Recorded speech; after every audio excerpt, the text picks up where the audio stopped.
Assalamualaikum Mas Sugeng, ini ngobrol-ngobrol tentang nasionalisme building itu dari Dharma Wangsa, kemudian sampai Bung Karno, kemudian kita juga perlu belajar ke banyak negara, salah satunya Cina, Rusia. Gimana Mas Dr. Sugeng?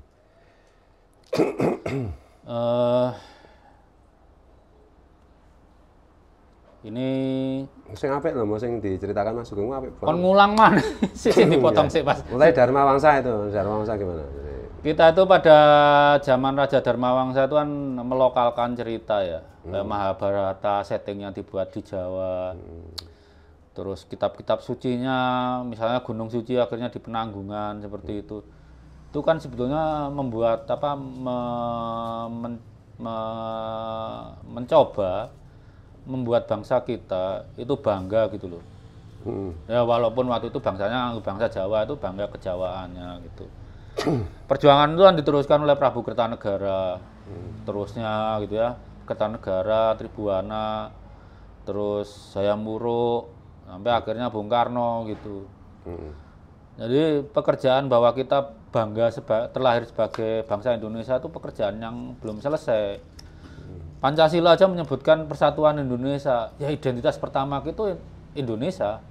Identitas pertama kita itu bukan Muslim, Kristen, Hindu, Buddha. Pertama itu Indonesia dulu. Tapi Indonesia itu beragam, orang bebas mau jadi Hindu, Buddha. Yang Islam aja sebetulnya bebas, harusnya jadi Syiah atau Sunni. Saya rasa itu.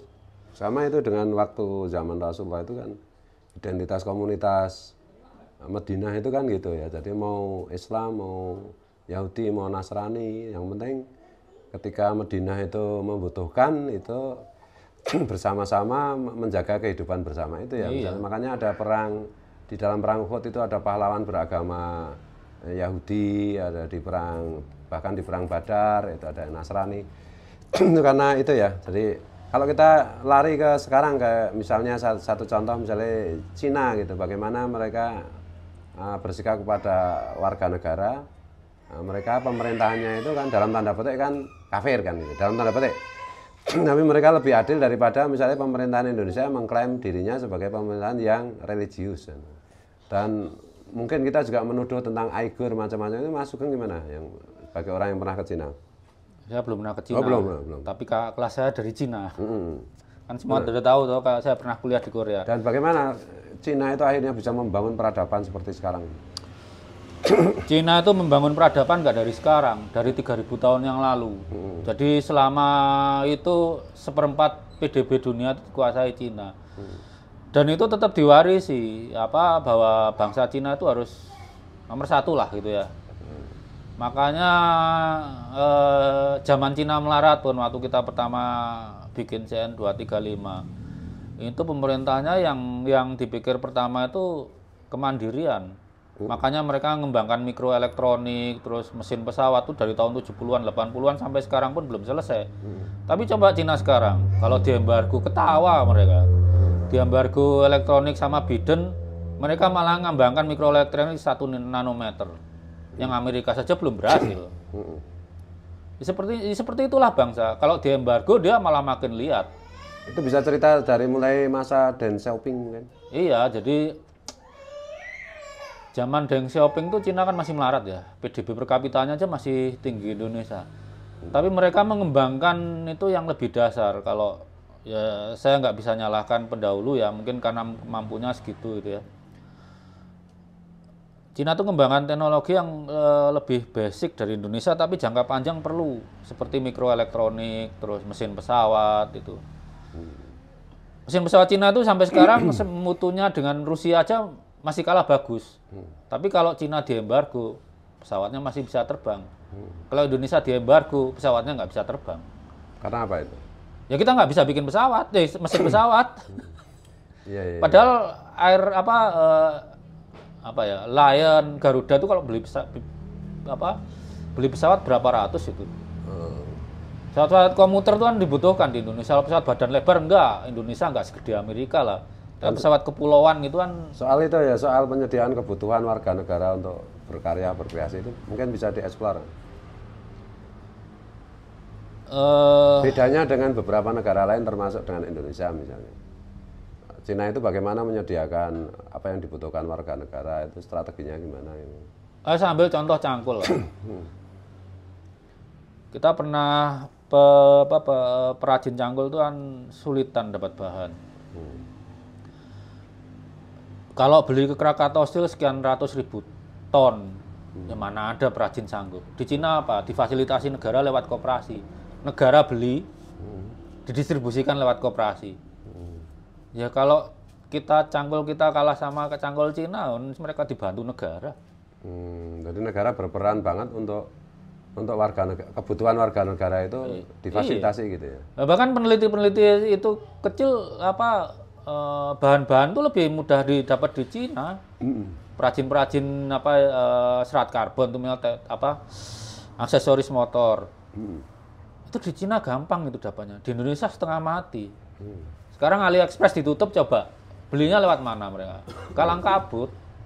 Sementara negara nggak nyediakan. Terus ini bagaimana misalnya kapitalisme Cina, tadi Mas Sugeng bilang mengenai kapitalisme Cina itu seketika mendadak ganti mode menjadi komunis ketika dalam keadaan misalnya pandemi kemarin, itu gimana ini penjelasannya? Mungkin kalau bahasanya komunis itu alergi ya gitu ya. Kebanyakan komunis ateis itu ya. Coba lihat Cina waktu pandemi kemarin gimana? Rakyatnya nggak boleh keluar. Tapi tentara ngirim makanan. Kita nggak ada kedengaran pemerintah rakyat Cina ada yang mati kelaparan pas pandemi, kan nggak ada.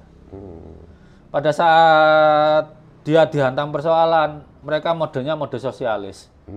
Tapi ketika harus gaspol, modenya mode kapitalis. Iya. Jadi nggak nanggung-nanggung. Kalau soal Aigur gimana itu? Aigur yang banyak orang Indonesia punya prasangka macam-macam itu. Coba lihat yang dari Uighur sendiri itu kan mereka bebas-bebas saja. Cuma yang jadi masalah kan gini, beberapa dari Uighur tuh tidak mau disinovifikasi, dicinakan gitulah. Itu yang menurut saya masalah bagi pemerintah Cina. Kalau masalah agama, suku Hui itu juga Islam. Banyak dari suku Hui jadi jenderal. Kenapa suku Uighur nggak bisa gitu loh? Karena tidak mau menomorsatukan identitas Cina nasional, saya rasa ya. sih. Jadi tidak mau, dalam tanda petik itu tidak mau bersepakat untuk hidup bersama gitu ya. Persoalannya gitu ya, bukan persoalan agama ya. Bukan. Ya saya rasa sebagian dari suku Uighur lah. Nyatanya yang berkarir dari suku Uighur banyak. Seperti Dilraba Dimurad, Gulneser Bakhtiar tuh kok mereka berintegrasi dengan masyarakat Cina, ya karirnya sebagai bintang film moncer-moncer aja, nggak dihambat. Dan soal ada tuduhan genosida macam-macam itu, Mas Sugeng tadi menceritakan bahwa suku Uighur itu bahkan diberi kesempatan untuk punya anak lebih dari satu, sementara yang gimana itu penjelasannya? Itu polisi zaman Deng Xiaoping dulu, suku Han itu hanya boleh anaknya satu. Makanya waktu itu kan banyak ibu-ibu dipaksa menggugurkan bukan dipaksa, terpaksa menggugurkan kandungan kalau anak pertamanya itu cewek. Kan mereka punya budaya neruskan laki-laki. Tapi suku-suku minoritas di Cina itu boleh anaknya 2. Kalau nggak boleh 2 punah, udah minoritas anaknya cuma boleh 1, punah lama-lama. Jadi menjaga dari juga ya, suku-suku minoritas itu jangan sampai punah, itu ada strategi pemerintah. Sementara suku Han yang besar itu ya dibatasi karena sudah banyak gitu ya. Yang mayoritas melindungi yang minoritas gitu ya. Walaupun akhirnya kebijakan itu kan dicabut 2015. Karena penduduk Cina akhirnya menua, terlalu banyak orang laki-laki sampai sulit cari jodoh sana. Kita lari ke Rusia, bagaimana Putin katanya Mas Sugeng itu membuat berapa ratus atau berapa ribu masjid selama Putin, dan bagaimana strategi Putin membentuk karakter building nasionalisme itu. Putin itu sebetulnya menghargai keragaman, tapi meminta rakyatnya menomorsatukan identitas Rusia gitu loh. Walaupun ada dari Kazakh, Tatars itu ya. Ya mungkin trauma lah, negaranya sempat runtuh kan dari Soviet tuh. Jadi ada pekerjaan mengembalikan kebanggaan lah dari bangsa yang kalah perang dingin. Kalau kalian sekarang seperti Khabib Nurmagomedov, terus siapa itu presiden Chechnya itu, Nah, itu kan walaupun Muslim. Muslim kan kalau ditanya ya pasti orang Rusia, dari Federasi Rusia. Cuma kalau kita tanya lagi asalnya dari mana baru ngaku Chechnya. Nama-namanya aja walaupun namanya itu dari nama Arab itu dirusiakan semua.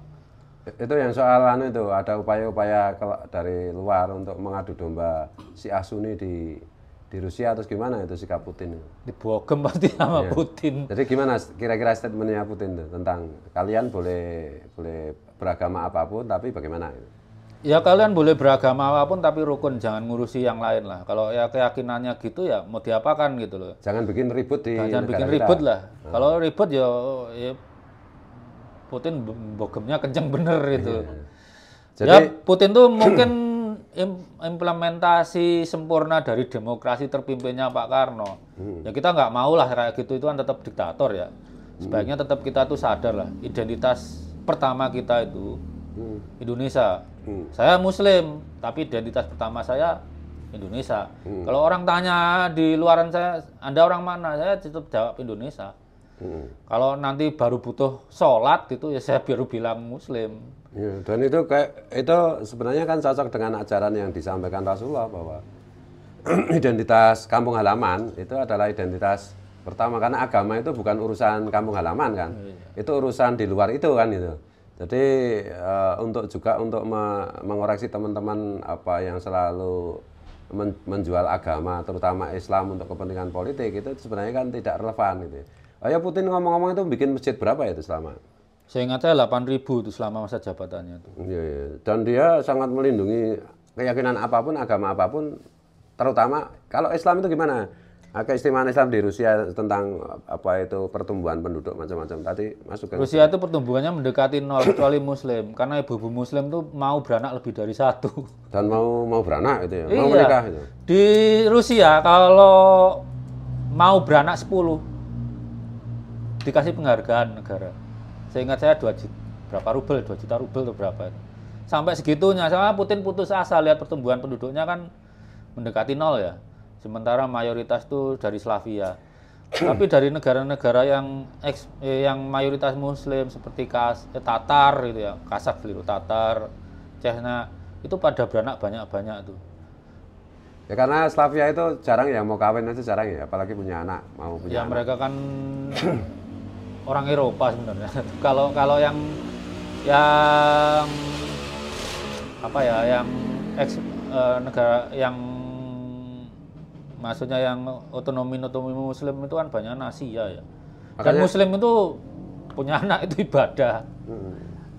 Itu makanya kok ada pernyataan Presiden Bosnia, Chechnya begitu begitu dalam tanda petik fanatik sama Putin itu karena ya Putin itu dalam tanda petik non Muslim tapi benar-benar mewakili kerinduan kepemimpinan yang dalam tanda petik itu sesuai dengan keyakinan Islam, yaitu sesuai orang beragama, yaitu adil gitu ya. Iya. Sama dengan mungkin pemerintahan Cina ya, jadi dalam Iya, soal kan keadilan.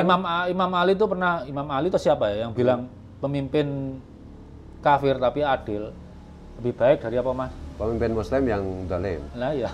Iya. Jadi Islam Pemimpin itu syarat pertamanya adil bukan Muslim. Iya, iya. Gitu. Iya, syarat pertamanya adil bukan Muslim.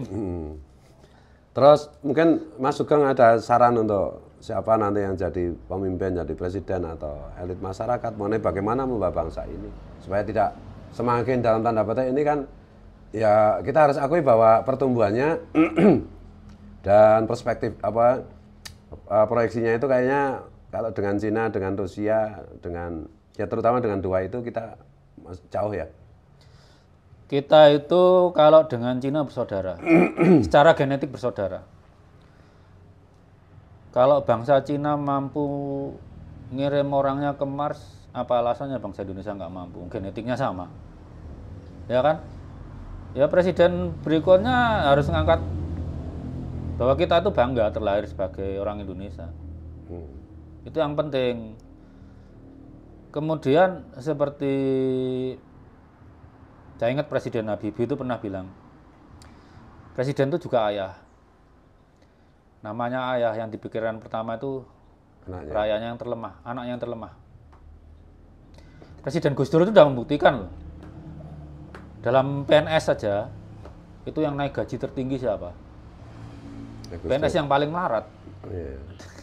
Itu kan Di zaman membuktikan. Gus Dur itu pegawai PNS yang paling melarat, yang paling diperhatikan gitu ya. Naik gajinya paling tinggi prosentasenya. Iya, iya, iya. Jadi namanya presiden itu kan juga ayah. Ayah bagi nyebutnya aja istrinya ibu negara, berarti kan Ayah negara ya? iya. Iya, Yang iya. dipikir tuh yang terlemah, tapi bukan berarti yang terlemah terus yang di tengah-tengah jadi diabaikan. Ya jangan. Iya, iya, iya. Tetap gitu.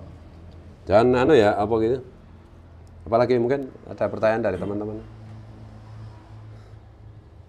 Jadi jangan malah jadi ya, pagar makan tanaman. Jadi presiden tuh memang punya legasi, tapi kalau legasi itu yang sistemik lah. Mungkin Dan kalau sejauh ini mungkin sejak reformasi itu kayaknya presiden yang benar-benar demokratis, yang benar-benar ayah itu dalam tanda petik, itu cuma Habibie dan Gus Dur gitu ya.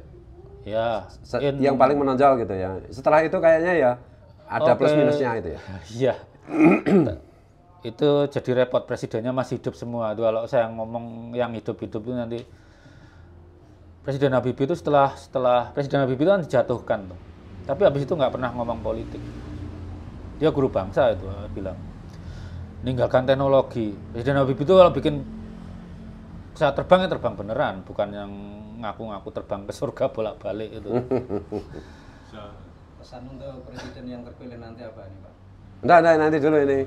Jadi itu ya, kita garis bawahi sejak reformasi itu sebenarnya yang dalam on the track sesuai dengan amanah reformasi itu sebenarnya yang konsisten dalam tanda petik hampir 100% ya. Berarti Presiden Habibie dan Presiden Gus Dur ya. Setelah itu terlalu banyak zigzagnya atau beloknya atau gimana ini? Baik Presiden Habibie, ya, semua presiden punya kelemahannya lah. Yang penting gini, Enggak berani ya ini. bukan Enggak, yang memuaskan Mas Sugeng saja, yang paling memuaskan, yang paling memenuhi idealitas. saya belum jadi PNS waktu Presiden Gus Dur, tapi bisa lihat statistiknya. Gitu ya. Kelemahannya Presiden Gus Dur itu kiai. Hmm. Jadi pendekatannya pendekatan kiai kurang sistemik gitu ya. Kalau Presiden Habibie terlalu pendek lah, dia dapat stigma Orde Baru ya. Mungkin kalian bisa menilai dari dua presiden sekarang aja lah. Statistiknya bagus mana gitu. Oke. Itu kalau itu nanti menjadi politis kita ya. Iya, makanya. Kita hentikan di situ ya. Kita membicarakan presiden yang sudah tidak ada. Yang sudah tidak ada itu aja. Kalau Pak Habibie begitu jatuh kan nggak ngeriwui presiden berikutnya. Tetap guru bangsa, tetap jadi profesor gitu ya. Presiden Gus Dur juga sama. Presiden Gus Dur itu warisannya akan dikenang sepanjang masa. Kalau Pak Habibie mungkin punya anak-anak ideologi yang percaya bahwa sains itu yang akan mengangkat bangsa Indonesia. Kalau Presiden Gus Dur apa yang diwariskan? Kesetaraan, Demokrasi. Jadi itu dua presiden itu Habibie maupun Gus Dur itu sebenarnya legasinya itu, warisannya itu bisa abadi ya. Abadi. Ya, kita masih terus merasakan lah sampai hari ini gitu. Padahal kedua-duanya juga kebetulan menjadi presiden juga sangat pendek waktunya. Iya. Gitu. Tapi warisannya saya pikir abadi lah. Iya. Jangan terlalu pertanyaannya jangan terlalu politis Nanti dikira kita mendukung capres A atau capres B gitu. Apa mungkin ada pertanyaan? Ini kalau buat yang tanya ya, ini mungkin klarifikasi nih. Kenapa saya deket Mas Kiai Fuad? Ya bersaudara. Iya, jadi kita jangan dipikir misalnya Mas Kiai Fuad deket presiden siapa gitu. Terus pilihan saya dengan Mas Kiai Fuad sama itu beda ya. Cuma saya dengan Mas Kiai Fuad bersaudara lah. Saya lewat ibu saya, Mas Kiai Fuad lewat ayahnya, rumah juga deketan. Masa gara-gara pilihan presiden misalnya beda kita musuhan? Enggak, kita ngopi berantem juga di sini. Betul. Bukan berantem di medsos. Kalau saya berantem dengan Kiai Fuad langsung di rumahnya. Dan kita itu sama-sama memikirkan kepentingan bangsa dan negara ya. Iya, anak-anak kita juga masa depannya di sini kan. Jadi Saya pengen gini, suatu saat anak-anak kita itu enggak ya bersaing tapi lebih baik bekerja sama lah. Mau dari etnis manapun gitu. Anak kita itu bekerja sama gitu. Nasionalisme yang kita idealkan, yang sudah dirumuskan oleh Vandung Fatis kita itu masih banyak PR yang harus kita kerjakan. Banyak sekali. Anak-anak itu, coba tanya anak kalian, apakah mereka bangga jadi bangsa Indonesia? Kalau mereka depan ingin jadi apalah yang bisa dibanggakan Indonesia, tanya. Kalau mereka apa figur idolanya udah bukan orang Indonesia, itu udah masalah buat kita. Lihat aja khotbah-khotbah masjid itulah. Kapan mereka ngangkat figur Indonesia sebagai tokoh panutan? Coba di khotbah masjid itu kapan ngangkat misalnya figur Muhammad Hatta, figur Jenderal Sudirman? Pasti figurnya itu mesti tokoh Timur Tengah abad keberapa itu, yang mereka nggak kenal ukuran atom berapa. Padahal ya angkat aja Jenderal Hugeng. Mantan Wapres kita Muhammad Hatta itu kurang zuhud apa coba? Zuhud tapi di zaman dia Indonesia itu nggak punya utang. Jadi khotib-khotib masjid itu angkatlah figur-figur yang bisa diteladani di Indonesia untuk ngangkat kebanggaan kita sebagai bangsa Indonesia. Kalau teknologi angkat aja Habibie. Enggak, jangan ngangkat Ibnu-Ibnuan. Oh, itu sudah abad keberapa? Dan mungkin yang terutama karena mayoritas di Indonesia itu Muslim, yang kadang-kadang banyak disalahpahami orang Islam itu apa ya, bahwa gimana ya? Apa saya mau ngomongnya itu? Jadi dikira bahwa Islam itu ya harus Arab gitu. Padahal Islam itu kan Islam khas Indonesia, Islam khas Timur Tengah, Islam khas Rusia, itu harus punya karakteristik tersendiri. Karena Nabi sendiri kan membenarkan cara membaca Quran dalam 7 langgam, 7 qiraah sab'ah. Itu sebenarnya kan Nabi sedang mengajarkan bahwa Islam di Indonesia itu tidak boleh sama dengan Islam yang di tempat lain ya. Masing-masing kan ada budaya, ada nasionalisme masing-masing. Tapi intinya kan sama, menauhidkan Tuhan kan gitu. Rukun Islam dan rukun imannya kan sama, tetapi ekspresinya dan yang lain-lain itu tentu saja ya harus masing-masing orang itu, harus masing-masing negara bangsa itu tentu harus punya karakteristik kan gitu. Coba kita bayangkan besok kiamat ya, suatu saat masa depan kiamat. Lebih bangga mana Nabi umatnya itu berbangsa-bangsa dengan budayanya beda, tapi Muslim ya, mereka Muslim umatnya. Dengan umatnya Muslim semua tapi terarabkan semua. Bangga mana coba? Dinalar aja. Nah, di Quran sendiri memang ada begitu itu. Kami ciptakan berbangsa-bangsa untuk lita'arofu, saling mengenal. Jadi agamanya itu ya kalau kita Muslim tentu saja kita sesuai keyakinan kita semua itu Muslim gitu ya. Semua bangsa itu kalau bisa beragama Islam, tapi tetap identitas kebangsaannya harus ditonjolkan. Iya. Nabi sendiri kan orang Arab. Ya wajar dia meneruskan budaya Arab. Masa meneruskan budaya Romawi yang waktu itu superpower atau Persia? Enggak, yang diangkat budaya Arab. Kalau Nabi bangga dengan kearapannya, apa salahnya kita bangga dengan keindonesiaan kita gitu loh. Iya. Dan Nabi itu memberi saran, misalnya orang-orang Nasrani dari Rom gitu. Itu suka kalau menyisir rambut itu belah tengah. Itu kan Rasulullah itu melakukan itu. Dan diteruskan sahabat seperti menara, itu kan tradisi Persia. Iya. Bukan tradisi Arab. Jadi Arabisasi Islam itu sangat berbahaya ya, merusak Islam itu sendiri ya. Karena menempatkan Arab di atas Islam. Iya, betul. Karena kita itu beragama Islam, bukan beragama Arab. Betul. Makanya ini balik lagi pemerintah Cina kemarin. Dia nggak suka kalau identitas Arab diletakkan di atas Cina. Makanya istilah halal pun diganti dalam bahasa Cina. Termasuk itu Turki ya.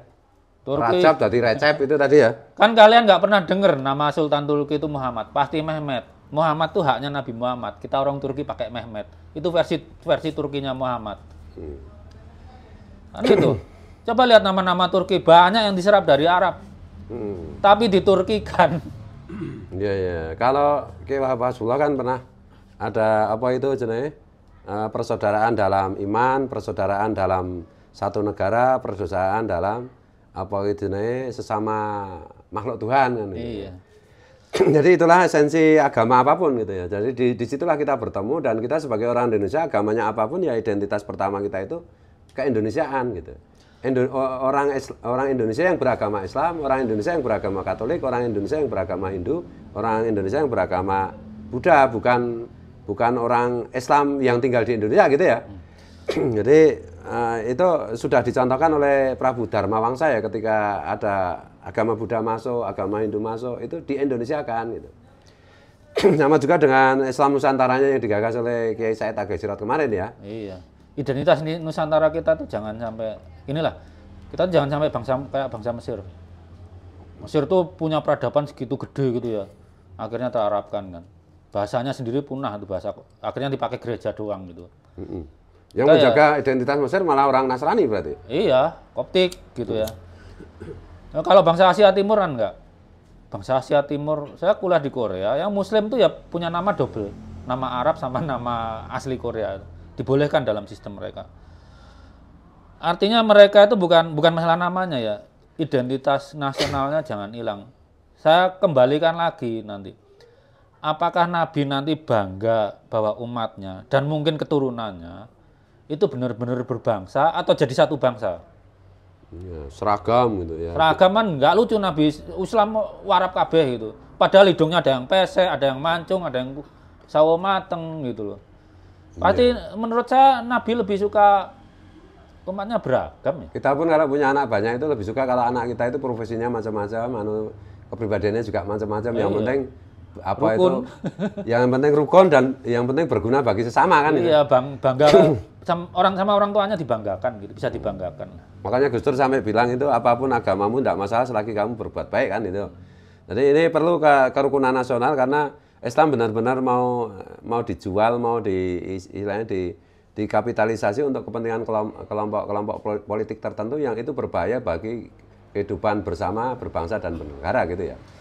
Jangan jadikan Islam kuda Troya untuk invasi budaya. Betul. Kita bangsa Indonesia, budayanya Indonesia. Saya ambil contoh ya. Kita tuh nggak kenal perbudakan kan. Yeah. Begitu Islam masuk, Kesultanan Sulu di Filipina tuh, APBN-nya dari mana? Jual budak. Merompak kapal di tengah laut, karena Nusantara waktu itu Islam itu juga tidak mengenal perbudakan. Yang mengenal perbudakan itu kan bangsa Arab dan lain-lain. Dan Eropa. Kita tuh perbudakan cuma boleh dilakukan cuma orang Islam yang membawa perbudakan ke Nusantara. Iya. Jadi sebenarnya Islam itu banyak dirusak oleh orang Islam sendiri kan itu. Kalau orang non-Muslim nggak pernah merusak Islam itu, ya lah. Ya terutama ya tentu saja ya suspeknya yang pertama itu Arab gitu. Orang Arab itu di mana-mana kan bikin Islam kesannya jadi rusak kan. Jadi dalam tanda petik tolol jahiliyah gitu. Ya yang memeluk Islam pertama orang Arab. Musuh Islam pertama siapa? Orang Arab. Paman Nabi sendiri Abu Lahab. Iya. Orang Arab itu Bani Hasyim. Sama Balawi aja nasabnya mulia Abu Lahab yang jelas-jelas keturunan Nabi Ibrahim. Kalau Habib itu malah bukan Bani Hasyim. Oh, keturunan Nabi Ibrahim aja enggak. Oh, coba aja di tes DNA.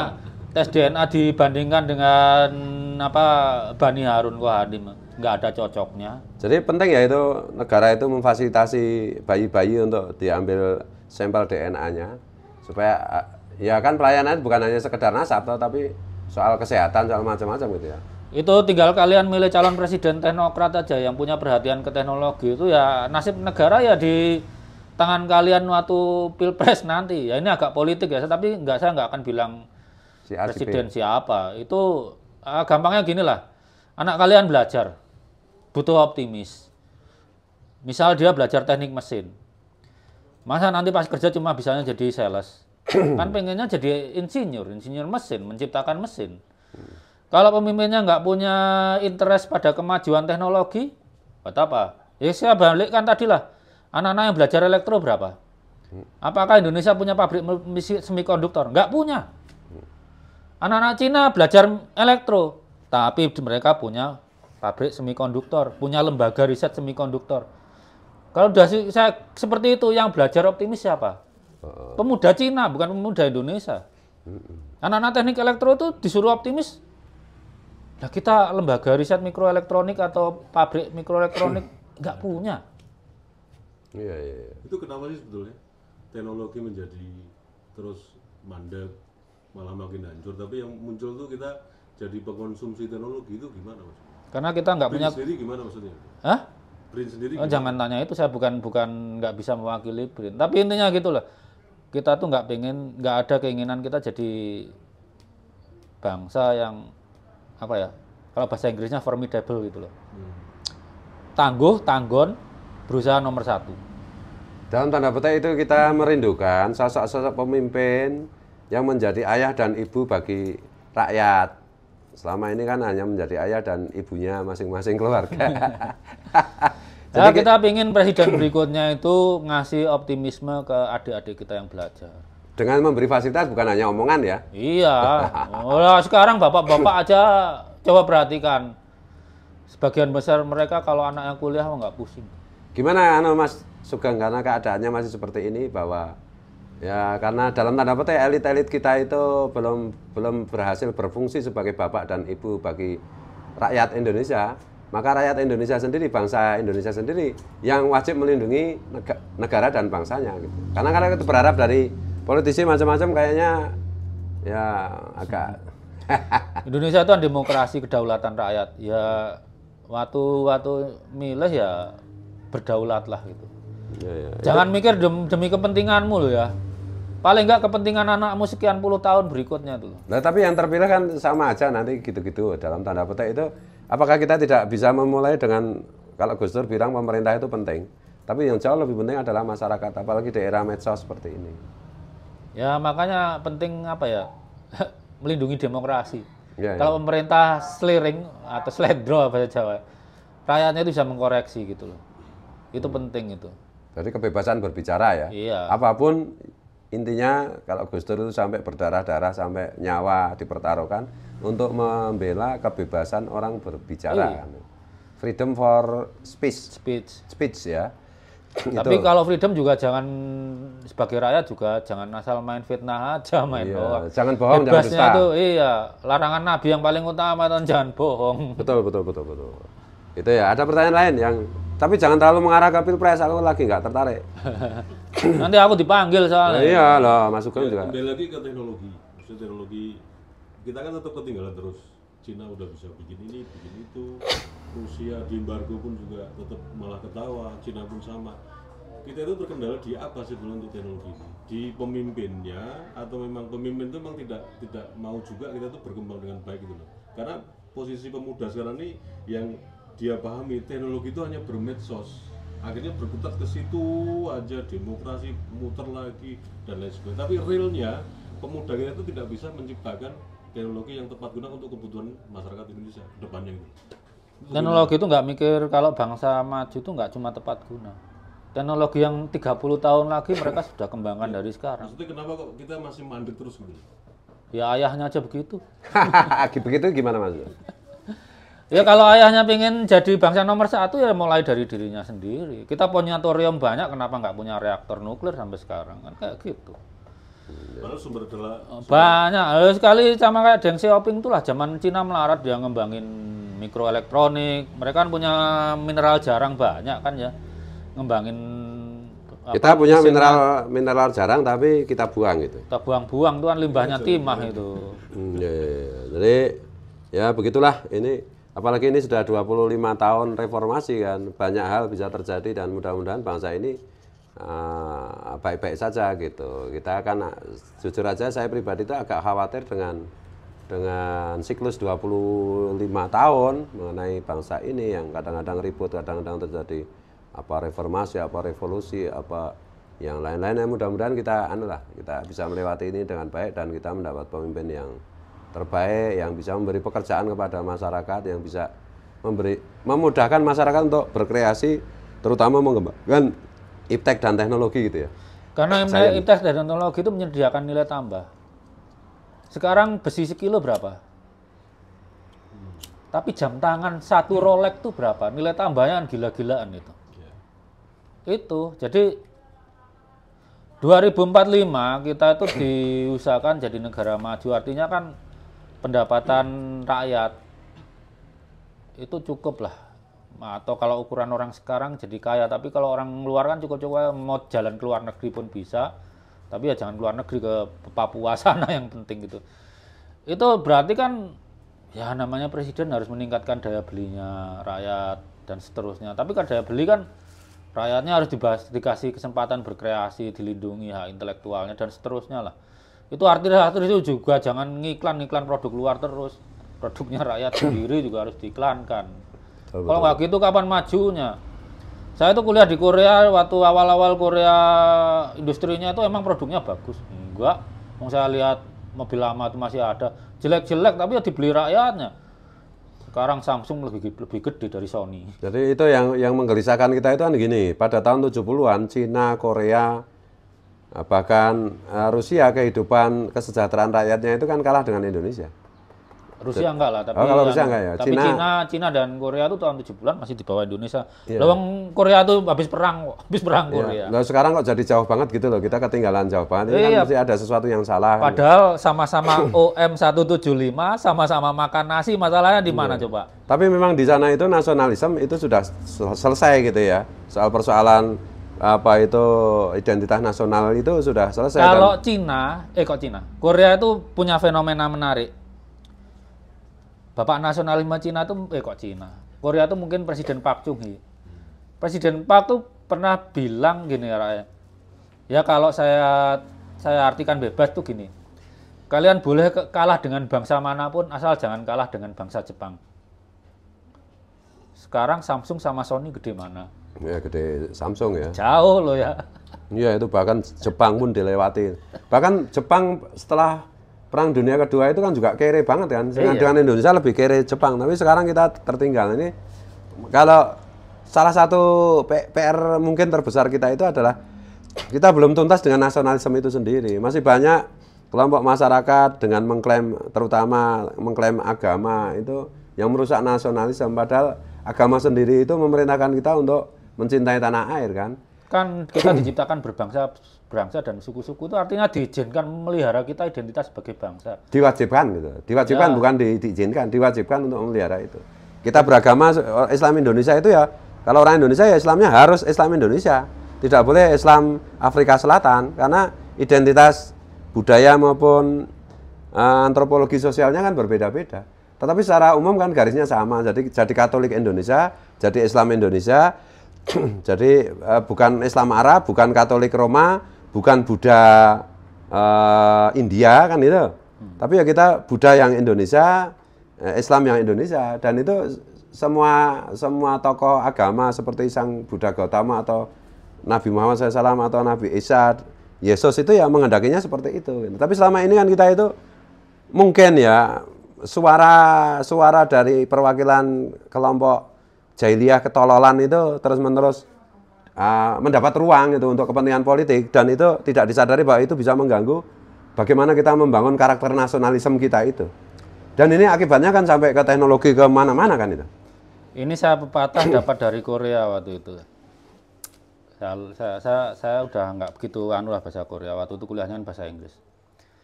Pepatahnya itu berbunyi gini. Pohon yang bisa mencakar langit itu yang akarnya dalam menghujam ke bumi. Nah, itu sesuai Quran itu. Kalau orang identitasnya nggak menghujam ke dalam bumi, dia nggak akan mampu mencakar langit. Kalau kita berkompetisi dengan bangsa lain tapi nggak punya identitas, apa yang kita kompetisikan, apa yang akan kita banggakan gitu loh. Betul. Itu kalau di Quran itu perumpamaan orang beriman, kasajaratin thayyibatin dan asluha sabit wa far'uha fis sama, itu loh. Akarnya menghujam ke bumi, daun dan dahannya mencakar langit. Makanya. Itu ternyata universal ya ajaran itu. Nah, ini berarti orang beriman itu harus seorang nasionalis. Kalau tidak nasionalis berarti dia dipertanyakan keberimanannya. Orang nggak nasionalis itu nggak menghargai apa ya? Nggak menghargai rahmat Allah bahwa dia itu dilahirkan seperti itu. Menyesali identitas dirinya. Betul, betul. Kita dilahirkan sebagai suku Jawa, suku Batak, syukuri, bangga, masalahnya apa? Dan itulah perintah agama gitu. Kalau kita harus garis bawahi, itulah perintah agama karena Indonesia sok beragama kan kadang-kadang. Meskipun kelakuannya itu sok setan kan gitu. Jadi itu ya, itu menarik ini yang ternyata kasajaratin, thayyibatin dan seterusnya itu ternyata universal juga ya itu. Kalau Nabi bangga dengan kearapannya, kita memangnya salah kalau bangga dengan keindonesiaan kita, kan gitu. Nggak betul. Nah, kita itu terlalu banyak sekte. Akhirnya sekte-sekte yang berdiri sekarang ini, kelompok-kelompok agama itu yang ada itu semakin mengikis. Kita jadi nggak bangga lagi dengan, contohnya kita suku Jawa. Kan kita juga nggak mungkin. Menurutku sekte macam-macam kan politis. Jadi ujungnya politik. Kalau nanti kalau dilebarkan ke sektor macam-macam jadi ruwet. Jadi kita memahami persoalannya lebih kesulitan lagi. Intinya itu kan ada pemalsuan ajaran agama yang diklaim sebagai ajaran agama, sama dengan ada pemalsuan keturunan Nabi padahal bukan keturunan Nabi. Itu kan itu. Sama aja asalnya itu di situ. Jadi kita sudah pada kesimpulan bahwa orang beriman itu harus seorang nasionalis. Kasajaratin thayyibatin asluha sabit wa far'uha sama dengan yang diceritakan apa itu peribahasa di Korea itu. Orang beriman itu ya akarnya menghunjam ke bumi, dahannya itu mencakar ke langit. Dan kalau Korea kan dahan itu hanya bisa mencakar ke langit ketika akarnya menghujam ke bumi. Ya gitu loh. Persoalannya itu kita ringkas saja. Kalau kita bicara sektor macam-macam jadi terlalu tolol kita. Karena itu bagian dari ketololan internasional kan itu. Intinya itu bahwa orang beriman itu harus seorang nasionalis. Kalau orang beriman tidak nasionalis, maka dia sebenarnya patut dipertanyakan keimanannya. Sebenarnya dia orang beriman atau enggak? Karena semua agama mengajarkan tentang nasionalisme. Bahwa Nabi itu misalnya memberi contoh bangga sebagai orang Arab, itu artinya Nabi itu memerintahkan kita untuk bangga sebagai orang Indonesia, bangga sebagai orang Filipina, bangga sebagai orang Korea, bangga sebagai orang Jepang, dan terkonfirmasi bahwa nasib bangsa itu ketika nasionalisme selesai itu menjadi jauh lebih baik, menjadi jauh lebih cepat maju. Nah ini problemnya adalah bahkan mungkin stok pemimpin kita yang dalam tanda petik itu sontoloyo itu karena terkait dengan itu realitas bahwa nasionalisme belum selesai, terbebani itu sehingga mereka punya target elektabilitas tertentu sehingga mereka mengorbankan apapun hanya untuk kedudukan itu. Maka hasilnya adalah sontoloyo kan itu. Dan kalau dalam keadaan seperti ini mungkin yang perlu kita garis bawahi adalah kita patut mencontoh generasi yang sudah ada mulai dari Prabu Dharmawangsa, kemudian Kertanegara, kemudian Wali Songo, Sunan Kalijogo, wabil khusus, termasuk Sunan Ngampel dan yang lain-lain, kemudian Raja-Raja Nusantara, kemudian Bung Karno dan segenerasinya dan seangkatannya, termasuk Hadratus Syekh, termasuk Kiai Ahmad Dahlan, kemudian Bung Hatta, kemudian bahkan Pak Harto dalam berbagai macam kekurangan dan kelebihannya, sampai dengan yang sudah meninggal saja yang kita sebut yaitu Pak Habibie dan Gus Dur gitu. Harus ada mata rantai yang melanjutkan gagasan-gagasan mengenai nasionalisme, mengenai kepentingan nasional, interest nasional dan lain-lain supaya kita tidak terjebak kepada dari Sontoloyo ke Sontoloyo. Nah gitu ya. Setuju nggak ini? Saya sedikit memberi catatan sekte-sekte. Orang bersekte itu apa? Malas berpikir lah. Ya Pak. Daripada ngurusin misalnya perbedaan orang lain kok tahlilan dipersoalkan atau kunut persoalan. Coba mereka mikir kalkulus, kimia, fisika kayak gitu. Energinya gitu maju negara ini. Nah, malah posisi duduk tahiyat aja dipersoalkan. Kepalanya nganggur bener toh orang kayak gitu. Betul. Jadi sekali lagi banyak orang itu menyembah ritual dan menyembah agama tapi tidak menyembah Tuhan. Orang mengklaim dirinya beriman tapi tidak nasionalis, itu namanya juga sontoloyo. Wah ini ramu-ramu udah 45 menit ya. Closing statement, Mas Sugeng. Closing statement ya ini aja lah. Kalian yang punya anak atau mau punya anak, jangan pilpres loh ini. Enggak. Atau yang sudah naksir cewek, lahirkanlah anak-anak yang bangga sebagai orang Indonesia. Itu aja. Jadi anak-anak kalian berani berkompetisi sebagai bangsa Indonesia, mengenalkan dirinya juga sebagai orang Indonesia, kalian stempeli dia dengan identitas Indonesia. Itu aja. Namanya pohon yang bisa mencakar langit itu yang akarnya menghunjam bumi itu. Siap. Ya, itu aja. Siap. Merdeka.